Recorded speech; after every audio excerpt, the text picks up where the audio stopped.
free. I need to be free.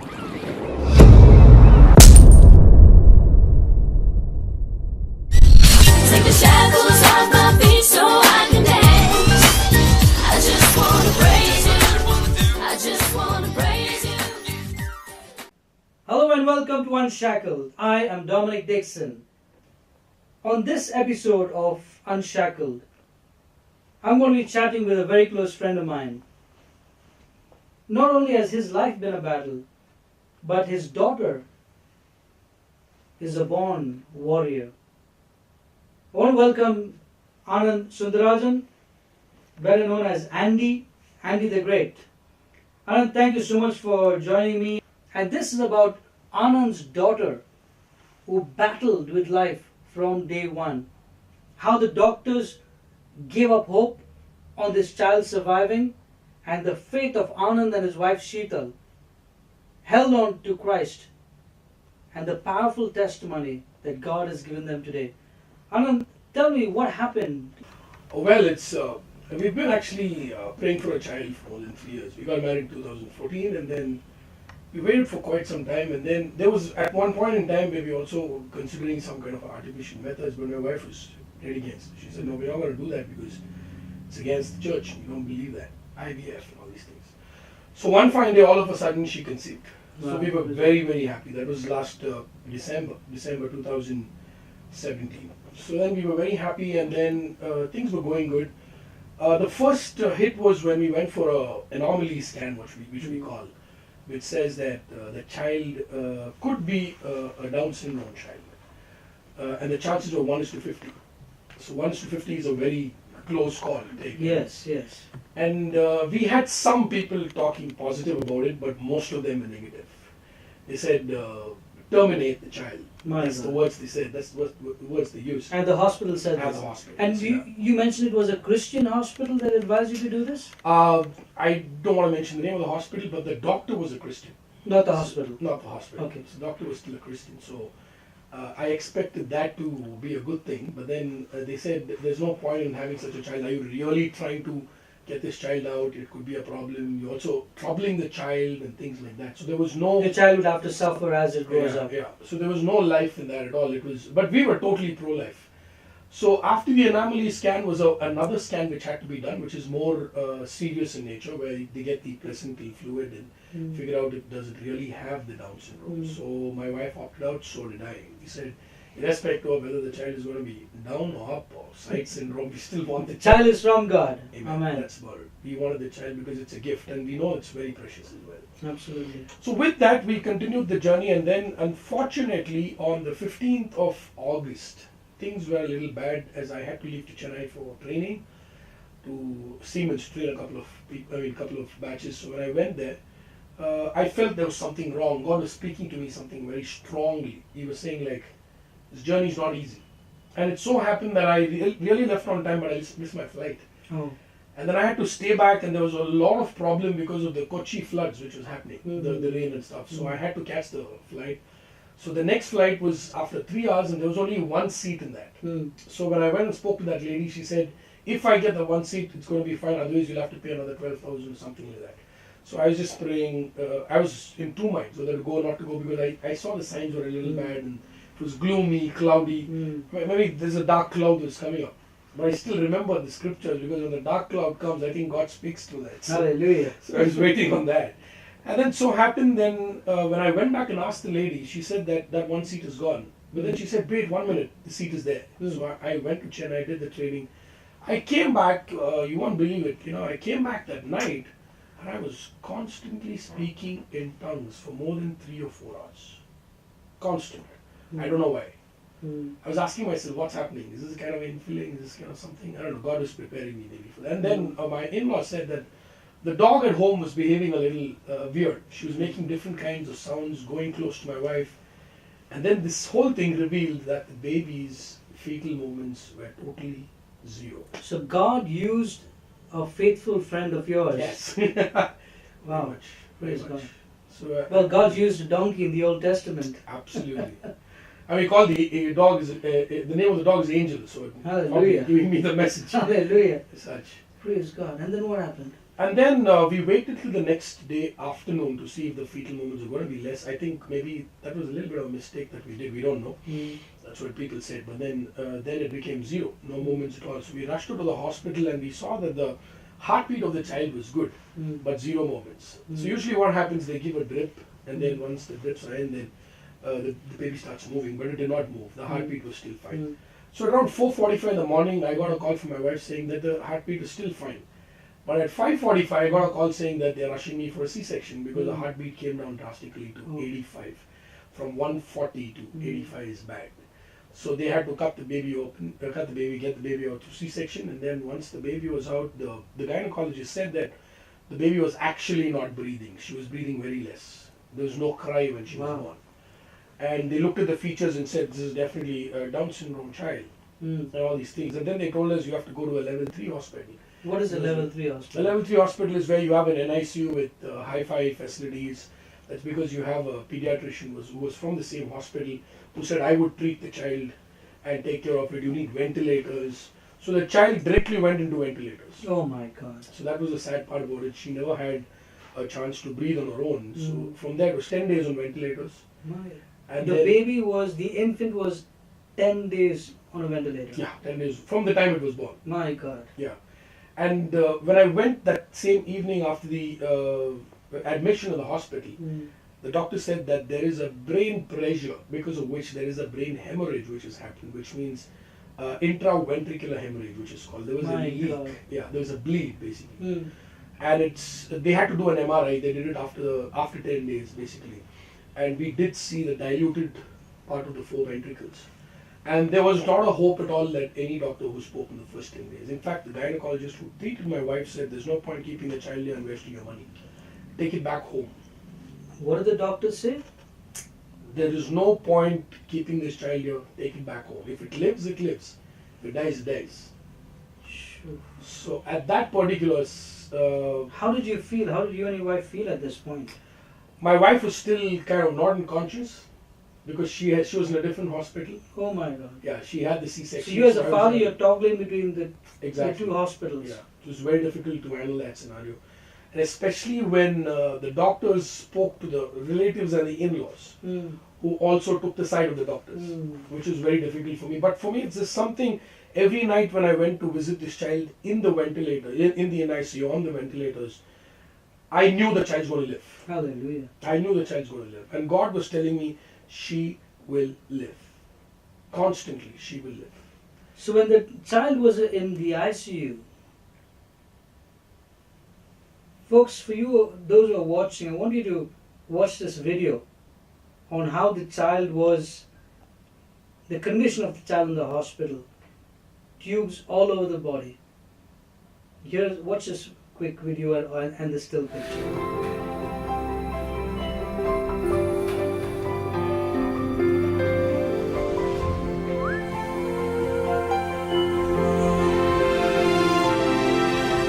In John 14:19, Jesus said, "In a little while the world will not see me, but you will see me, and because I live, you will live also."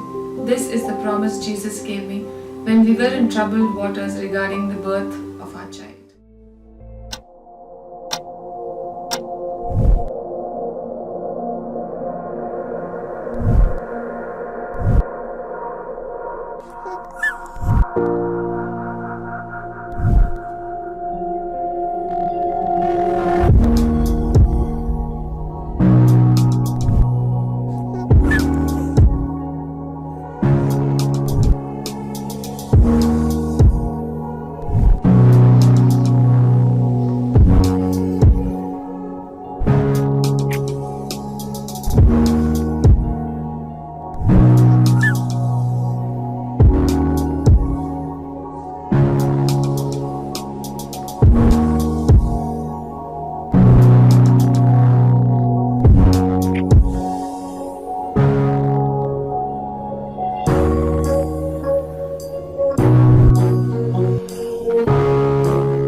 Anand, I want to ask you, what is it that, point one, you wanted to have the child instead of the easiest thing to do was to abort the child? Of course, the reason was why should the child suffer? But you wanted to have the child, and when the child was born, even still, the doctors gave you another opportunity to take the child home, knowing that if you took the child home as it was, it will not live. For the second time, what made you and your wife Sheetal, or rather you had to make the decision? What made you to make that decision at the time to say that, no, I want this child to live? Well, I would just connect this to the assurance in the heart. I believe in this scripture very strongly, Romans 5:5, which says, God has poured out His Holy Spirit into our hearts in the form of great love. God has poured out His love in the form of the Holy Spirit. It's a beautiful verse which was constantly ringing in my ears. And I also heard this scripture from Ephesians 3:20-21. For He is able to do far more exceedingly abundant, more than what we can ask, think, or even imagine, according to the power that's at work within us.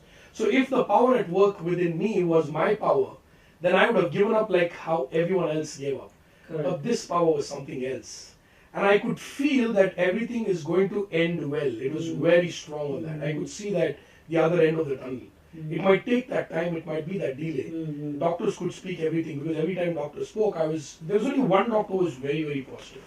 So I would go to him and speak every day. Can you tell me something about it? The others they were saying the truth as it is. So she will not survive, she will have this, she will have that, she'll be blind, she will not be able to get up, she will not be able to even look, she will not be able to even make noise.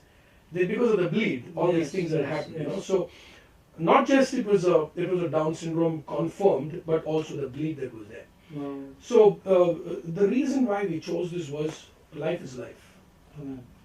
So for us, we believe when Jesus says that He has come to give us life in abundance, this child is in abundance for us. Amen. It is not the life that has to be abundance. The abundance is found in life. That's deep. Yes. That's what we learned. It's not life should have everything.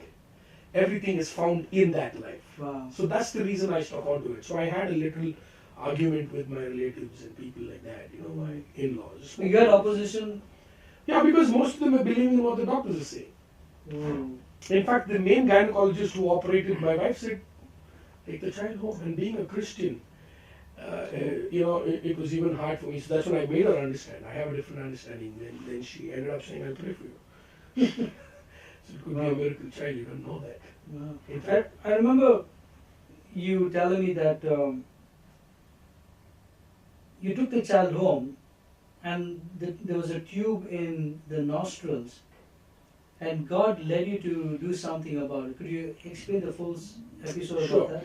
What happened was the child continued to stay in the NICU for 45 days. Okay. That's because of antibiotics. A couple of times, 14 plus 14 is 28 days, and then again it continued to live there.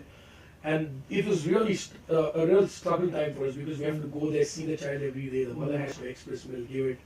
The one fine day, the bills were just blasting. I really want to thank God because He met our finances. We used a few fundraising opportunities and it became a great thing. He met our finances completely. In fact, it was so well coming in that we were able to even take other tests and other, opportunity for the child to also check on what other diseases could be there and stuff like that. But when this thing had happened, we felt that the child has been kept for a long time, which should not be done In the hospital. in the hospital. Because being a premature child as well, she was premature, she had a brain hemorrhage, and she also had Down syndrome. Oh man. So we believe all this is getting healed. Amen. Amen. I'm reading a book called, it's a beautiful book called God Heals Birth Defects. Wow. It's a wonderful book. Wow. So I think people who consider that, we should give away on children. I know a good friend of mine who says that his child is getting healed of Down syndrome. That's the faith that Wow. we have. Praise God. So when we took the child after this 45 days, I went to the doctor and I spoke to him upright. I want to take the child because I was getting a little harassed, I felt, when it came to, maybe personally to myself, emotionally harassed. So you're not alone when it comes to doctors and hospitals extorting, so to speak. Yeah. Yeah, and I felt that this is a time the Holy Spirit was telling me, take the child home. So when I spoke to him, I said, I want the child back home. And then he said, when do you want it? I said, today. I don't know how the word came out. Yeah. So he was shocked. And then he said probably Monday. That was a Thursday. He said Friday I'll come and do the final check and then put it on the ward on Saturday, Sunday. Then you can go. Friday he was absent. He didn't come to the hospital. Whoa. So I had to wait for another day. Then he came on Saturday. Spoke to him. Monday didn't work. Tuesday we thought we'll be in the ward. And Wednesday finally they said we could kind of let you go and stuff like that. But at the last moment they said no, the carbon dioxide is decreasing. So increasing. So the oxygen is decreasing. So we'll have to keep her for a day more. And then they decided that she will go with the tubes. Huh. It's called as the nasal tube where you give the food as well as the medicine through that. Oh my God. Yeah, and she had to take that whole thing through that. But we sensed that she had a better, appetite, and also she was able to suck the bottle, the feeding bottle. It was easy. So we were thinking that we'll take her home with that. So we took her home, and the first 5 days was okay. First 3 days was okay because every third day you have to go and change the tube. That's how the rule is. So we went back on the third day, and when they were inserting the tube, I was literally in tears because I could see this child trying to sense something going into its head because it goes through the nose. So it's looking up. Oh. Who's putting that? She gave such a screech and cried, and then I said this is it. So we went back home, we were praying, and I told my wife the same thing, this is not the way it's going to happen because I think this child is sucking good on the bottle. So we prayed together and we decided that we had a very strong word coming from the Lord to remove the tube. Well, you had a word from the Lord A very strong word. to remove the tube. Yeah. In fact, I And was this would have been against medical advice? absolutely. In fact, I was fighting that thing with my wife and immediate relatives, saying that I'm going to remove it irrespective of what. Some of them agreed, some of them didn't agree.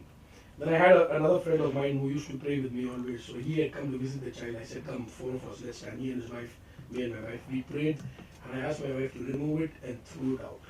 And you know what happened after that? From 30 ml, she started taking 60 ml. Hallelujah. Today her intake is 130 ml. Hallelujah. Yeah. Praise God. So God brings you to that place and puts that, He wants to show that, will you trust me? How many months is baby now? Now she's around 75 days. 75 days. That's it, yeah. And her name is Victoria. Name is Victoria. That's right. Victorious Victoria. Exactly. In fact, we had some other names, but every time I went to the ICU, I used to say, the Lord's fighting this battle for us. Amen. So let Him give us victory. Amen. And sometimes God speaks through various signs. Every time I go on the road, I would see a car coming with Jehovah Nissi. Wow. Says the Lord is the victor. He's the winner. So every time, so I went there and I named her that way immediately. Wow. I said, you're going to win this battle. Amen. Come on. And the kind of love that she got from across the globe, people were just putting in money, especially praise, not about money. Wow. I believe that this girl's ministry started on that bed of the hospital.